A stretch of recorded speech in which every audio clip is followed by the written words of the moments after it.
Isang grupo ng mga kabataan ang nagtapos sa isang eksklusibong paaralan sa Maynila at nangakong magsasama-sama pa rin hanggang sa kolehiyo. May 3 lalaki sa grupo at ang tinuturing nilang one of the boys na si Jenny. Nagkaroon sila ng pagkakataong maipasa ang pagsusulit sa isang prominenteng pamantasan sa Maynila at sabay-sabay na pumasok dito.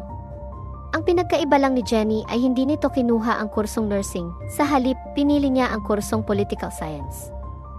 Makalipas ang 4 na taon, sila isabay-sabay na nagtapos at muling nag-aral sa parehong pamantasan. Si Jenny ay kumuha ng law habang ang 3 niyang kaibigan ay medicine at surgery.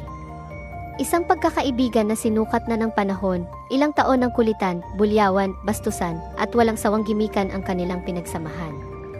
Nagkwentuhan ang 4 tungkol sa dahilan ni Jenny kung bakit hindi siya kumuha ng kursong may kinalaman sa medisina.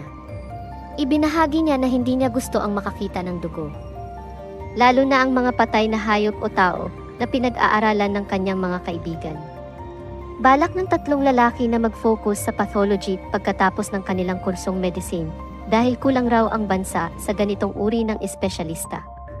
Isang hapon, pinuntahan ni Jenny ang mga kaibigan sa ospital kung saan sila nagte-training at dinalhan niya sila ng pagkain mula sa isang fast food. Doon, pinagkaisahan ng 3 si Jenny, itinutulak nila ito sa isang silid na may nakahandang bangkay. Naginawa nila para mawala ang takot ni Jenny sa mga patay. Nagtatawanan pa ang 3 at iniwan si Jenny na umiiyak at pilit pinabubuksan ang sinaradong pinto. Humahalakhak pa ang 3 at sinabing tiyak daw na pagkatapos nito ay mawawala na ang phobia ni Jenny sa mga patay. Biglang pinatawag ang 3 ng kanilang trainer para sa isang discussion, kaya naiwan si Jenny sa loob ng maraming minuto. Makalipas ang 45 minuto, binuksan nilang dahan-dahan ang morgue. Sobrang tahimik. Hindi nila makita ang kanilang kaibigan. Nagimbal silang lahat nang mapansin nilang wala na rin ang bangkay sa lamesa. Nang unti-unti nilang binuksan ang telang nakatakip sa ilalim ng mesa, laking gulat nila nang makita si Jenny na kinakain na ang braso ng bangkay, halos kita na ang mga buto.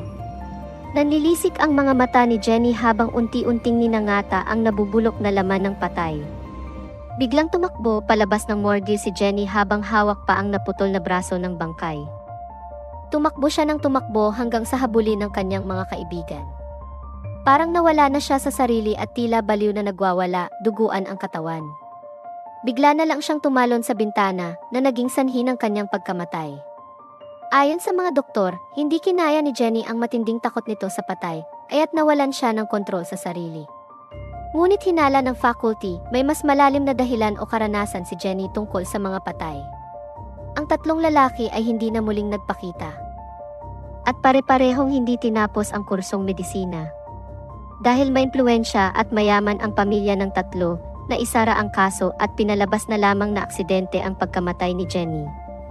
Dahil sa tindi ng misteryo at kababalaghan sa kwartong iyon, tuluyan nang isinara ng ospital ang bahagi nito makalipas ang 7 taon, noong 2001. Nilagyan na ito ng pader at sinemento. Ilang taon na ang lumipas, ngunit patuloy pa rin ang mga kababalaghan sa bahagi ng ospital na ito. Kung saan naririnig pa rin ang sigaw ng isang babae, umiiyak na tila nagmamakaawa, mga hampas sa dingding, at madalas na pagkabasag ng ilang gamit sa katabing sinarang silid. Maging ang mga misteryosong marka ng dugo sa hallway ay nanatiling palaisipan, isang pangyayaring totoong naganap noong Setyembre 2004.